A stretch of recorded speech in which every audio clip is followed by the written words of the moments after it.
Assalamualaikum warahmatullahi wabarakatuh. Perkenalkan, nama saya Aditya Dwi Jakawan Sastra dengan NIM 2283-2027. Di sini saya akan menjelaskan jawaban atas soal-soal yang telah saya kerjakan pada ujian tengah semester mata kuliah dasar sistem kendali atau disebut dengan Basic Control System. Yang oleh dosen pengampu Ibu Desmila ST MT. Adapun peraturan-peraturan di sini yang pertama yaitu kerjakan soal berikut pada lembar jawaban yang telah disediakan. Yang kedua, dilarang menggunakan segala bentuk alat komunikasi. Yang ketiga, apabila ditemukan jawaban yang sama atau identik dengan mahasiswa lain, ujian tengah semester mahasiswa tersebut pada mata kuliah dianggap gagal atau tidak ada ujian ulang. Di sini ada soal-soalnya. Yang pertama yaitu mengapa dalam pengukuran diperlukan instrumen pengukur.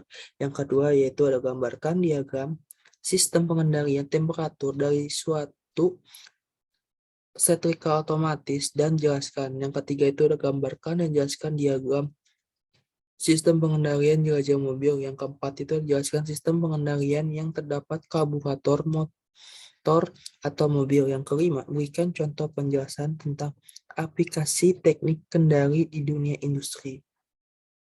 Oke, kita langsung saja melihat jawaban saya.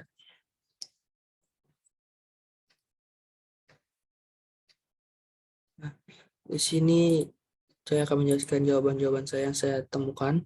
Yang pertama, mengapa dalam pengukuran diperlukan instrumen pengukur? Yang pertama, yaitu pengukuran. Karena pengukuran adalah penentuan besar dimensi atau kapasitansi biasanya terhadap suatu standar atau satuan pengukur. Dalam pendapat lain, pengukuran merupakan suatu proses atau kegiatan untuk menentukan kuantitas suatu yang sifatnya numerik. Fungsi instrumentasi sebagai pengukuran pada sebuah proses dalam industri tertentu terdapat nilai-nilai atau variabel-variabel yang ditentukan sebagai syarat proses itu dapat berjalan dengan lancar. Pengukuran terhadap variabel-variabel tersebut adalah tahap awal dari sebuah sistem controlling dan monitoring sistem. Oleh karena itu dibutuhkan alat-alat yang membantu untuk mengukur variabel-variabel, sehingga instrumentasi berperan penting dalam menyediakan alat-alat yang dapat mengukur variabel-variabel secara benar. Oke, yang kedua, soal kedua yaitu gambarkan diagram sistem pengendalian temperatur dari suatu setrika otomatis dan jelaskan. Sini saya akan menjelaskan penjelasan diagram pengendalian temperatur setrika otomatis, yaitu suatu setrika listrik secara termostatis mengatur panas yang dihasilkan pada setrika. Masukkan ke sistem tersebut adalah suhu acuannya yang diset secara tepat oleh termostat, sedangkan keluarannya adalah suhu yang dihasilkan sebenarnya yang bisa dideteksi dengan acuan pengukuran temperatur. Apabila termostat mendeteksi suhu keluaran lebih kecil dari masukan, arus listrik mengalir dan memanaskan elemen pemanas hingga suhu menyamai acuannya, dan secara otomatis arus akan diputus lagi. Oke, yang soal ketiga yaitu gambarkan dan jelaskan diagram sistem pengendalian jelajah mobil. Dalam berkendara di jalan raya terkadang ada pembatasan untuk kecepatan berkendara. Misalnya lampu lalu lintas hanya mengizinkan 40 km per jam. Dengan adanya rambu tersebut, setiap pengendara harus mematuhi dengan cara memelihara supaya kecepatan kendaraan berkisar pada angka tersebut. Sebagai alat untuk memonitor, biasanya dipasang speedometer dan acuannya adalah kecepatan 40 km per jam. Apabila terjadi penyimpangan antara yang tercatat pada speedometer terhadap kenyataan kecepatan kendaraan, maka pengendara senantiasa berusaha untuk melakukan pengendalian larinya kendaraan dengan menambah atau mengurangi kecepatan putaran mesin. Proses yang dilakukan pengendara tersebut secara tidak langsung bersinergikan beberapa komponen yang mempengaruhi sistem kendali jelajah kendaraan.